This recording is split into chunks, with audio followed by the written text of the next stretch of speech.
Classes में आपका बहुत बहुत स्वागत है। आइए आज हम आपको बताते हैं क्लास 10th में गणित के पेपर में कौन कौन से क्वेश्चन आने की ज़्यादा संभावना है। आज हम एनसीईआरटी के वो सभी क्वेश्चन के बारे में चर्चा करेंगे जो आपके एग्जाम में आने की 80% चांसेस है। तो आपको बस, अगर आपने क्लास 10th के गणित में आपने कुछ नहीं पढ़ा है तो कोई बात नहीं, तो मैं आपको कुछ क्वेश्चन जो बताऊंगा जो आपको ध्यान में रखना है और उन्हीं सब क्वेश्चनों को आपको तैयार कर लेना है। और कुछ जो क्वेश्चन है वो आपको विद्या से भी पढ़ लेना है और मैं विद्या के भी क्वेश्चनों को बताऊंगा कौन कौन से क्वेश्चन जो आने के ज़्यादा चांसेस रहते हैं, उन्हीं सब क्वेश्चनों को आपको पढ़ना है। तो पहले मैं क्लास 10th के एनसीईआरटी के बुक को मैं पहले एनालिसिस किया हूँ, उसके बाद मैं आपको बताऊंगा कि इन सभी क्वेश्चन में कौन से क्वेश्चन जो आपके एग्जाम में आएंगे। तो चलिए इस वीडियो को स्टार्ट करते हैं और अब मैं आपको बताता हूँ कौन कौन से क्वेश्चन आपको पढ़ने हैं और कौन कौन से क्वेश्चन नहीं पढ़ने हैं। ठीक है, तो चलिए वीडियो को स्टार्ट करते हैं।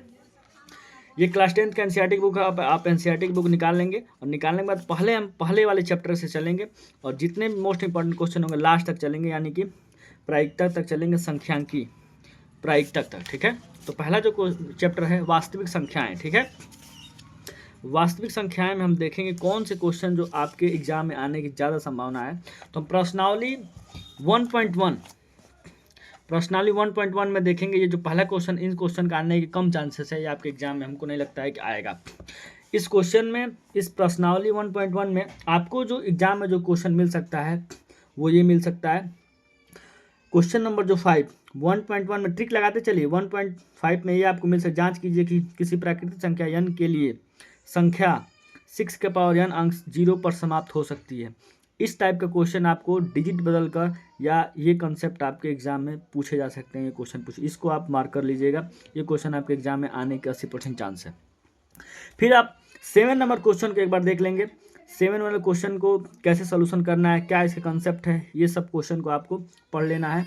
ये भी आपके एग्जाम में आने का इसका ज़्यादा संभावना है। 75% आशा है कि ये भी आ सकता है, यानी कि 5 और 7 ये दोनों क्वेश्चन आपके एग्जाम में आएंगे। ठीक है, अब हम चलेंगे दूसरे प्रश्नावली पे। आपको कौन से अब क्वेश्चन मिलेंगे, यहाँ पे हम देखेंगे प्रश्नावली 1.2 में।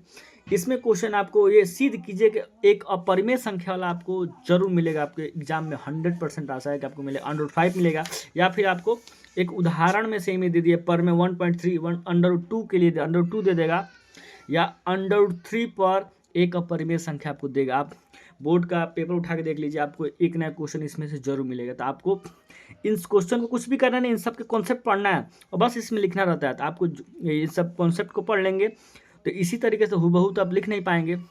एक बार देखिए, आप इसको पढ़ लेंगे, पढ़ने के बाद सोचेंगे इस तरह लिखने के लिए, लिख नहीं पाएंगे। तो फिर भी आप क्या करेंगे, जोड़ जोड़ के लिखेंगे और कंसेप्ट को इनको समझ लेंगे। कंसेप्ट को समझने के बाद आप आसानी से इस क्वेश्चन के कंसेप्ट को लिख लेंगे। ठीक है, तो चलिए इसमें से एक अंडर रूट में एक अपरिमेय संख्या आपको जरूर तैयार कर लेना है, यानी कि √5 को ही तैयार कर लीजिएगा, या √2 को या √3 को। ठीक है, ये आपके एग्जाम में जरूर मिलेगा। यानी कि प्रश्नावली 1.2 में आपको √5 हो सकता है आपको एग्जाम में मिलेगा, और ये हमको नहीं लगता नहीं मिलेगा। हम जितना कहेंगे वही आप पढ़िए, उसके बाद और सभी पढ़े ही होंगे तो आपके पास नॉलेज होगा ही। लेकिन अभी के लिए जो मैं कह रहा हूँ वो लिख चलिए।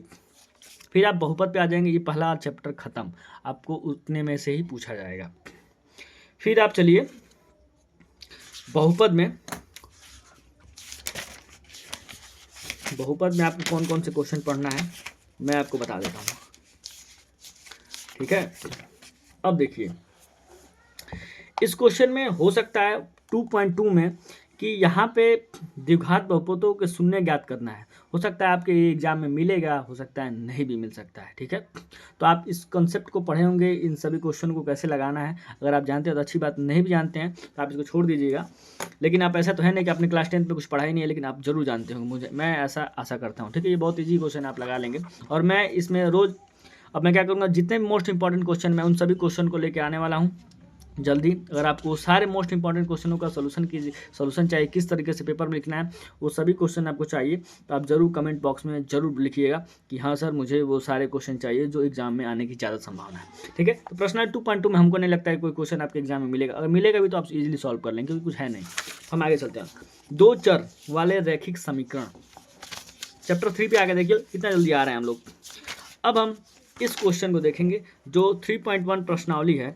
इसमें आपको ये वाला क्वेश्चन जो है ना, पेंसिल वाला, 5 पेंसिल तथा 7 कलमों का कुल मूल्य इतना है, इतना इतना। ये क्वेश्चन जो है ना आपके एग्जाम में पक्का मिलेगा। तो इस क्वेश्चन को आप तैयार कर लीजिएगा, आपको 3 या 4 नंबर में आपको मिल सकता है, 2 नंबर में, ठीक है। आप इसको तैयार कर लेंगे। फिर आप आगे चलेंगे और ये ग्राफिक विधि से हो सकता है तो आपको मिल सकता है, अगर नहीं भी आता तो छोड़ दीजिएगा, ठीक है। और ये क्वेश्चन आपके एग्जाम में मिलेगा। क्वेश्चन नंबर 5 जो है ये आपको मिलेगा एग्जाम में। एक आयताकार बाग जिसकी लंबाई इतना इतना है, तो इसका बीमाई ज्ञात करिए। ये क्वेश्चन आपको मिल सकता है, तो इसको भी आप डॉट बना के चलिएगा, ठीक है। मैं आपको प्रश्नावली पहले दिखा दे रहा हूँ ताकि आपको ढूंढने में आसानी रहेगा कि मैं कौन सा क्वेश्चन आपको मैं दिखा रहा हूँ, कौन सा क्वेश्चन बता रहा हूँ। आपको इसमें से एक 3.2 में प्रतिस्थापन विधि से एक क्वेश्चन हो सकता है, आपके एग्जाम में मिल सकता है। अगर आपने क्लास 10th में पढ़े होंगे तो आप इजीली इन सभी क्वेश्चनों को सॉल्व कर लेंगे। अगर नहीं सॉल्व कर पाते हैं तो मैं इन सब का वीडियो लेके आने वाला हूँ बहुत ही जल्दी, हो सकता है आज ही नहीं तो कल, बहुत ही जल्दी लेके आ रहा हूँ। और आप इस वीडियो को पूरा देखिएगा। अब देखिए, अब यहाँ पे आपको एक क्वेश्चन जो मिलेगा, जो आपको बड़े नंबर में मिल सकता है। ये क्वेश्चन भी किसी भिन्न अंश में, हम प्रश्नावली नंबर 3.2 पे हैं, आपको पहले दिखा दे रहा हूँ। इस क्वेश्चन में आपको, इस प्रश्नावली में आपको कौन से एग्जाम में आने की ज़्यादा संभावना है, तो ये 5 नंबर जो क्वेश्चन है आपके एग्जाम में ज़्यादा संभावना है आने का, ठीक है। इस क्वेश्चन को आप तैयार कर लीजिएगा, ठीक है। अब हम चलेंगे तीसरे चैप्टर पे। हाँ, एक ये भी अंश वाला ही था जो मैंने बताया था, ये भी किसी भिन्न के अंश वाला है, तो वो भी एक भिन्न के अंश वाला ये रहा, ये भी उसी टाइप का। उन दोनों क्वेश्चनों में से ये आ सकता है, नहीं तो वो आ सकता है। फिर आपको ये 5 वर्ष की नूरी किया, ये जो है ये आई वाला भी क्वेश्चन आपको मिल सकता है, या संख्या वाला क्वेश्चन मिल सकता है। इन दोनों क्वेश्चनों को आप तैयार कर लीजिएगा। देखिए, इसमें प्रश्नावली में तो बहुत सारे क्वेश्चन हैं और आपने पहले से कुछ ना कुछ पढ़ा ही होगा, तो मैं वही सारे क्वेश्चन इसमें छाट के आपको क्वेश्चन में बता रहा हूँ। तो आप सोचेंगे इतना सारा क्वेश्चन सर बता, इतना पेपर में आएगा तो ज़्यादा नहीं हो जाएगा, ऐसा नहीं सोचना है। आपको मैं छाट के बता रहा हूँ, इन सभी क्वेश्चन को आप तैयार कर लेना, ये आपके एग्जाम में आने की संभावना है, ठीक है। अगर मैं जितना क्वेश्चन बता रहा हूँ उस क्वेश्चन को अगर पब्लिश किया जाए तो ज़्यादा ही क्वेश्चन हो जाएंगे पेपर के हिसाब से, तो ऐसा नहीं सोचना। मेरे बताने का मतलब ये है कि इन सभी क्वेश्चनों में से आपके एग्जाम में ज़्यादा आने के चांसेस रहता है, इस टाइप के क्वेश्चन आपके पूछे जाते हैं। तो इस तरीके से आप देखिए, आप इतना क्वेश्चन पढ़ने से बेहतर है कि आपके 2-3 ही क्वेश्चन पढ़ना पड़े एक प्रश्नावली में, और विद्या में जो क्वेश्चन है मैं उसको अलग बता दूंगा। कुल मिला 40-50 क्वेश्चन होंगे टोटल। मैं 40-50 क्वेश्चन अगर आप तैयार कर लेते हैं, 40-50 क्वेश्चन, तो आपके एग्जाम में मैथमेटिक्स में नहीं भी आएंगे तो 80 प्लस भी आ सकता है, ठीक है। अगर आप अच्छे से मेहनत करेंगे तो 75 भी आ जाएगा, और ज़्यादा पढ़ने में ठीक ठाक है तो भाई 90 तक भी पहुंच जाएंगे, ठीक है। तो ये सारी बातें हैं। आपको ये नहीं समझना कि सर इतना सारा आप क्वेश्चन बताएं, ये तो पूरा क्वेश्चन बहुत ज़्यादा हो गया पेपर के हिसाब से, तो ऐसा नहीं सोचना है। मैं आपको देखिए, इसमें बहुत सारे क्वेश्चन हैं, इस प्रश्नावली में इतने सारे क्वेश्चन, इस क्वेश्चन में प्रश्नावली में आपको वही क्वेश्चन बता रहा हूँ जो आपको आपके एग्जाम में आने की ज़्यादा चांसेस है, ठीक है।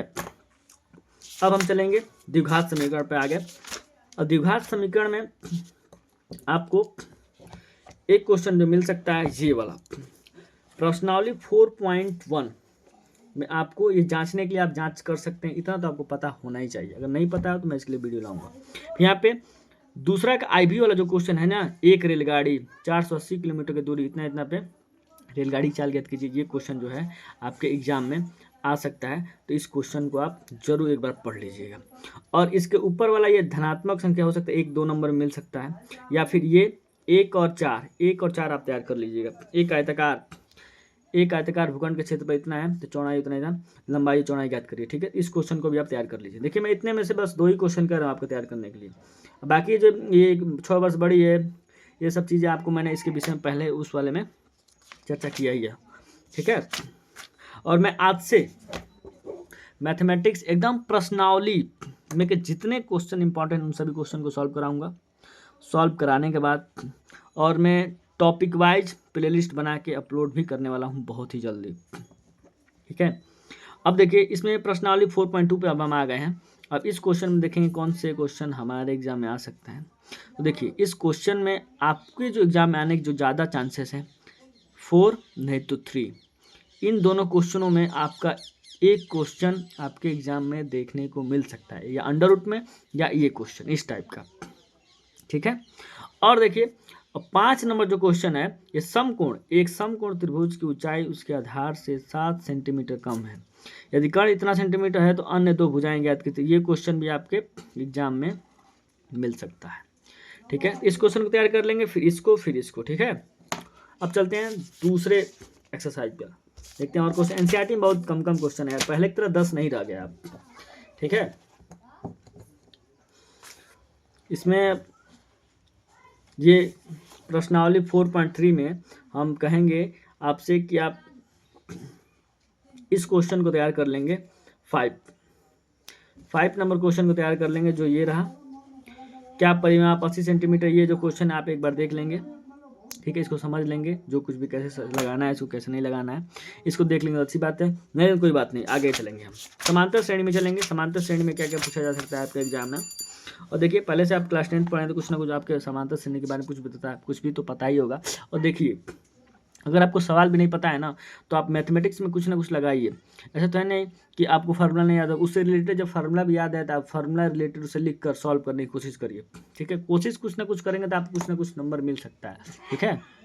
बोर्ड एग्जाम में है, आप जितना कोशिश करेंगे आपको कुछ ना कुछ नंबर दे दिया जाता है, ठीक है। उससे रिलेटेड आप फार्मूला लिखना जरूर सीखेंगे। अब हम यहाँ पे चलते हैं।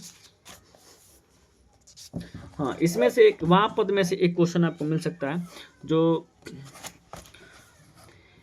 प्रश्नावली ये 5.2 में का है। 5.2 में का दूसरा में का ये जो एपी बराबर इतना 30वां पद क्या होगा, 11वां पद क्या होगा, इस टाइप के क्वेश्चन में से एक क्वेश्चन आपको मिल सकता है, ठीक है। वो डिपेंड करेगा क्वेश्चन किस टाइप से पूछा जा रहा है। हो सकता है 4 नंबर क्वेश्चन आपके एग्जाम में आ सकता है, पर इतना है तो ये क्वेश्चन, इस टाइप के क्वेश्चन का आप प्रैक्टिस कर लेना, सीख लेना है, ठीक है। फिर आप आ जाएंगे यहाँ पे क्वेश्चन। देखिए, इसमें जो हार्ड क्वेश्चन आप सोचेंगे उन्हीं को पढ़ना ही, ऐसा नहीं है। हार्ड क्वेश्चन जो आते हैं वो आपको याद करके पूछा जाता है, मतलब आप इस क्वेश्चन को सॉल्व करना है, इस क्वेश्चन को, मतलब ज़्यादा नंबर में आते हैं, ठीक है। तो ऐसे आपको नहीं सोचना है कि बड़ा क्वेश्चन है यही आएगा, ऐसा कुछ नहीं है, ठीक है। अब चलेंगे हम प्रश्नावली 5.3 पे आ गए हम। 5.3 में आपको करना क्या है कि इस क्वेश्चन में, इस प्रश्नावली में हमको सॉल्व कौन सा करना है, तो चलिए हम आपको बताते हैं। इसमें से वही क्वेश्चन जो सॉल्व करना है, जो आपके देखिए इधर जो 15 ये सब क्वेश्चन जो दिए गए हैं, 15, 16 ये सब क्वेश्चन नहीं आएंगे, क्योंकि बड़े बड़े क्वेश्चन है, इतने हार्ड क्वेश्चन नहीं पूछे जाते। कभी कभार पूछ भी देगा तो ज़्यादा नंबर का पूछा जाता है, ठीक है। तो वो आपके एग्जाम में ऐसा नहीं कि ज़्यादा आने के चांसेस है, ऐसा नहीं सोचना है, कम चांसेस है, ठीक है ना। इस बात का आप ध्यान रखे रहेंगे, ऐसा नहीं है कि वही क्वेश्चन आएगा, आपको उस पर ध्यान ही नहीं देना है। आपको मैं बताऊँ, उस पर ध्यान देना है। ये आपके क्वेश्चन में हो सकता है, आ सकता है, ये जो 5 नंबर जो क्वेश्चन है ये आ सकता है, नहीं तो ये आ सकता है। इस क्वेश्चन का मार्क कर लेंगे। फिर इस क्वेश्चन प्रश्नावली 5.3 में क्या हम बता रहे हैं क्वेश्चन। फिर आपको 7 नंबर क्वेश्चन आपको मिल सकता है, ये मिल सकता है, ये मिल सकता है, ये पढ़ लेंगे आप, ठीक है। छाँट छाँट के पढ़ना स्टार्ट कर दीजिए। देखिए, जितना मैं क्वेश्चन बता रहा हूँ ना, इन सभी क्वेश्चनों को अलग से लिख लीजिए या फिर ट्रिक मार लीजिए, फिर उन्हीं सब क्वेश्चनों को आप नोट करके सॉल्व करिए, ठीक है। बाकी और सब क्वेश्चन को सॉल्व करने की जरूरत नहीं है। फिर आपको 11 नंबर जो क्वेश्चन है इसको आपको सीखना है। फिर 10th नंबर क्वेश्चन है, इसको सीख लेना है, ठीक है। फिर आपको 13 नंबर क्वेश्चन सीखना है, फिर 14 नंबर क्वेश्चन सीखना है, फिर आपको बात खत्म। फिर आपको अगले चैप्टर पर आ जाना है, प्रश्नावली 5.4। देखिए, ये क्वेश्चन हमको नहीं लगता आएगा, ये क्वेश्चन आपको मिल सकता है 5.4 में।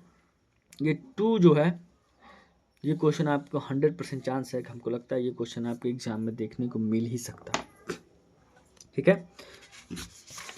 इस क्वेश्चन को आप तैयार कर लेंगे। फिर आप चलते हैं त्रिभुज। आपको वीडियो भले बोरिंग लग सकती है, लेकिन मैं आपको क्वेश्चन जो बताऊंगा ना भाई, एकदम सटीक क्वेश्चन बताऊंगा जो आपके एग्जाम में आएंगे ही आएंगे। अब यहाँ पे दिया गया AD प्रश्नावली 6.2 में आपको ये क्वेश्चन दिया गया है। इसमें कोई खास, कुछ बच्चों को तो समझ में ही नहीं आता है क्या कहते हैं, बोरिंग सा लगता है एक चैप्टर, ठीक है। तो जिनको तो बोरिंग लगता है उनको समझ ही नहीं आएगा, क्योंकि पास होने से मतलब है मैथ में। तो इस क्वेश्चन में हमको नहीं लगा कोई खास है, हम आगे आएंगे, क्योंकि जो क्वेश्चन इंपॉर्टेंट है मैं उन्हीं सब बच्चों को बताऊंगा पढ़ने के लिए। बाकी और सब क्वेश्चन मैं नहीं बताना चाहूँगा, ठीक है। आपको निर्देशांक ज्यामिति में से पढ़ना है, मैं आपको बता देता हूँ। देखिए, प्रश्नावली 7.1 में आपको क्या करना है, ये जो 7 नंबर जो क्वेश्चन है, एक्स अक्ष पर वह बिंदु ज्ञात कीजिए इतना इतना समदूरस्थ है, फिर वाई का मान ज्ञात कीजिए जो इतना इतना है तो मात्रक है। ठीक है, ये जो दोनों क्वेश्चन है आपके एग्जाम में आने की ज़्यादा चांसेस है, इस क्वेश्चन को आप जरूर तैयार कर लेंगे, या फिर 10 नंबर क्वेश्चन को। ठीक है, ये आपके एग्जाम में मिलेगा ही मिलेगा। ठीक है, ये हो गया। फिर आप यहाँ पे देखेंगे संरेख के लिए है, शायद संरेखी है, तो तीन जो क्वेश्चन है, तीसरा जो क्वेश्चन है ये भी आपके एग्जाम में आने के चांसेस है। मैंने इस प्रश्नावली मैंने एक क्वेश्चन, ये तीसरा, फिर मैंने 2, फिर 3, फिर ये 4 क्वेश्चन बताया। देखिए इस क्वेश्चन में देखिए कितना सारा क्वेश्चन दिया गया है।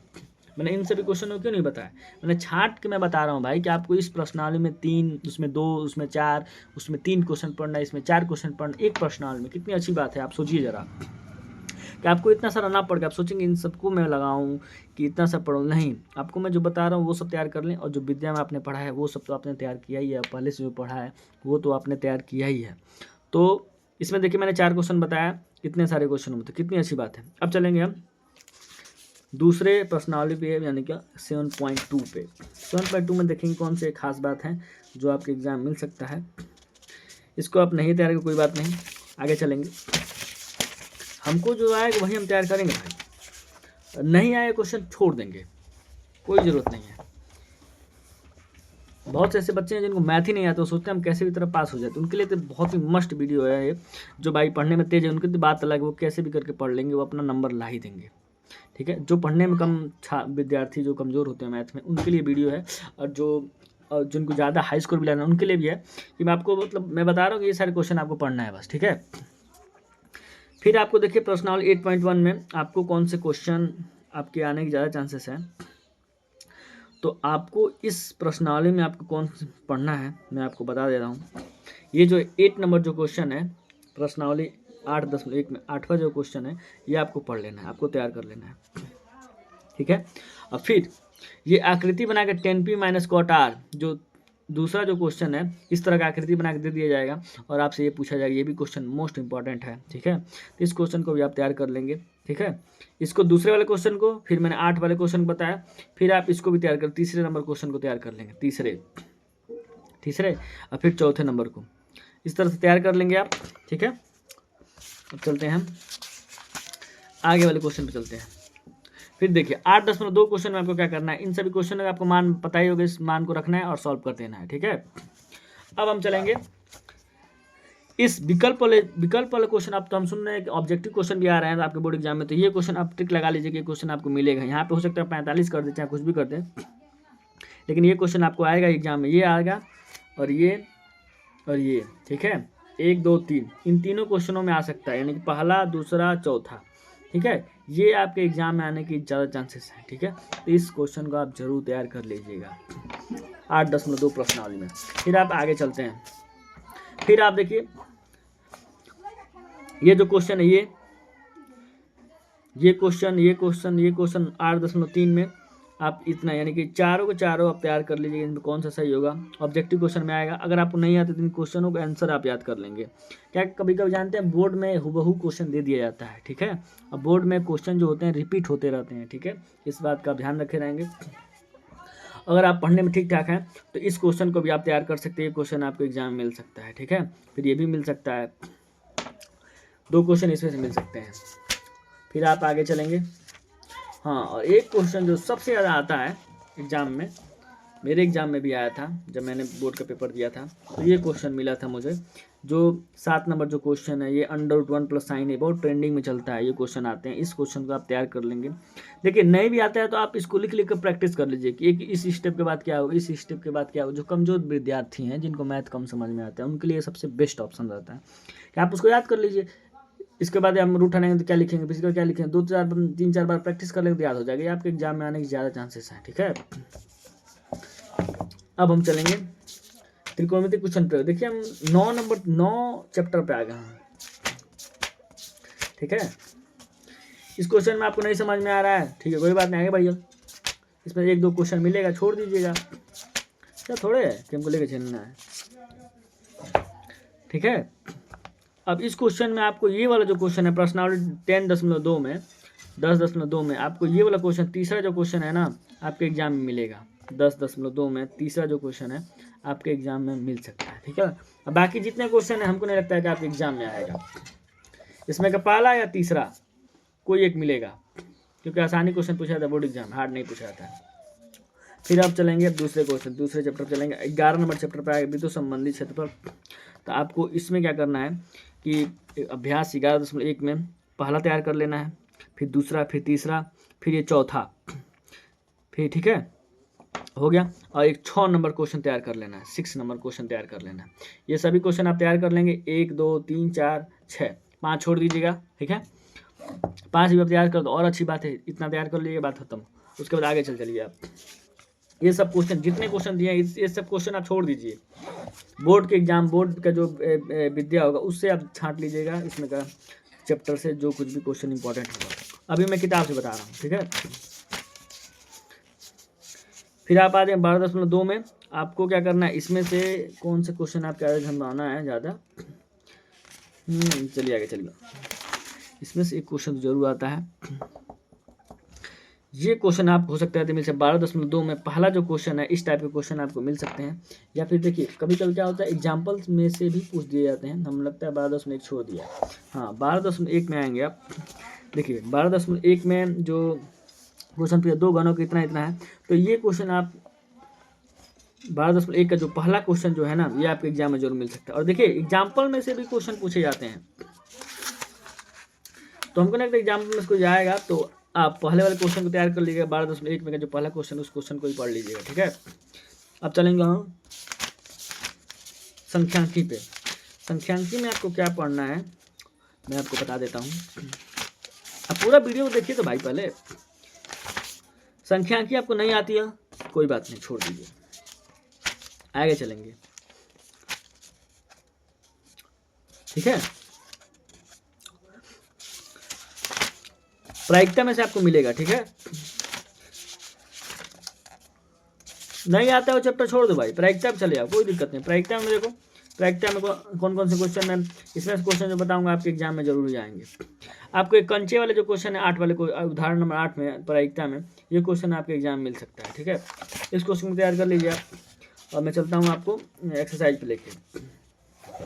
प्रश्नावली 14.1, हम लास्ट वाले चैप्टर पर आ गए हैं भाई। हमने आपको संख्यांकी में कुछ क्वेश्चन हमको नहीं लगा तो मैंने नहीं दिखा। ऐसा नहीं कि संख्यांकी में से पूछा नहीं जाएगा, पूछा जाएगा, लेकिन मुझे नहीं लगता एनसीईआरटी में कोई ऐसा क्वेश्चन है जो पूछा जा सकता है। लेकिन मैं उसको भी देखता हूँ जो आपके एग्जाम में आ सकता है। मैं आपको वही क्वेश्चन बताऊँ जो आप पढ़ सकते हैं, आप पढ़ पाएंगे, इसीलिए मैं वही सब क्वेश्चन बता रहा हूँ।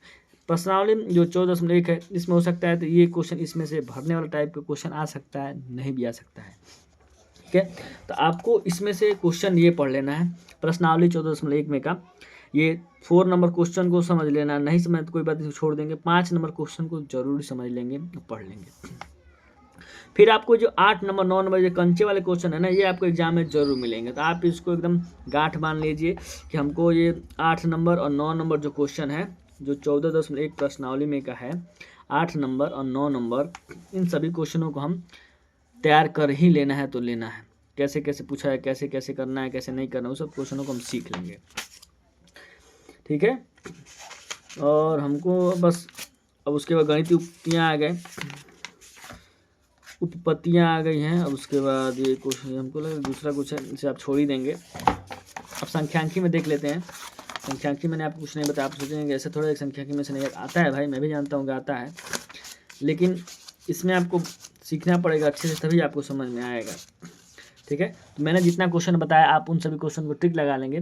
पहले आप इन सभी क्वेश्चन को तैयार कर लेंगे, उसके बाद मैं संख्यांकी को उसमें से विद्या में से मैं बताऊंगा कि कौन से क्वेश्चन आपके एग्जाम में ज़्यादा आ सकते हैं, कौन से क्वेश्चन ज़्यादा नहीं आ सकते हैं, ठीक है। अगर आपको ये सारी इन्फॉर्मेशन अगर आपको अच्छी लगी होगी तो क्लास 10th के बुक में से मैंने आपको वो सभी इंपॉर्टेंट क्वेश्चन बताए हैं जो आपके एग्जाम में ज़्यादा आने के चांसेस है। एक बार आप ध्यान रखिएगा कि मैंने प्रश्नावली में 3 से 4 ही क्वेश्चन बताया है, ठीक है। तो आपको एक प्रश्नावली में से 3 से 4 ही क्वेश्चन पढ़ना है, उससे ज़्यादा नहीं पढ़ना है। किसी में 2 पढ़ना है, किसी में 1 ही पढ़ना है, किसी में 4 करना है, किसी में 5 पढ़ना है। वो प्रश्नावली के सवाल के ऊपर डिपेंड किया है, मैं उस हिसाब से बताया हूँ। आपको उन्हीं सब क्वेश्चन को तैयार कर लेना है, फिर मैं विद्या में से बता दूंगा। टोटल क्वेश्चन आपके मान के चलिए 50 क्वेश्चन होंगे। अगर आप डेली के आप 10 भी क्वेश्चन तैयार करते हैं तो आराम से 5 दिन में हो जाएगा, ठीक है। अगर 7 क्वेश्चन तैयार करते हैं तो आराम से हो जाएगा, टाइम भी अभी अच्छा खासा है। तो अगर आप मेरे चैनल पर नए होंगे तो मेरे DMT क्लासेस को लाइक एंड सब्सक्राइब जरूर करिएगा। मिलते हैं आप नेक्स्ट वीडियो में। जय हिंद, जय भारत।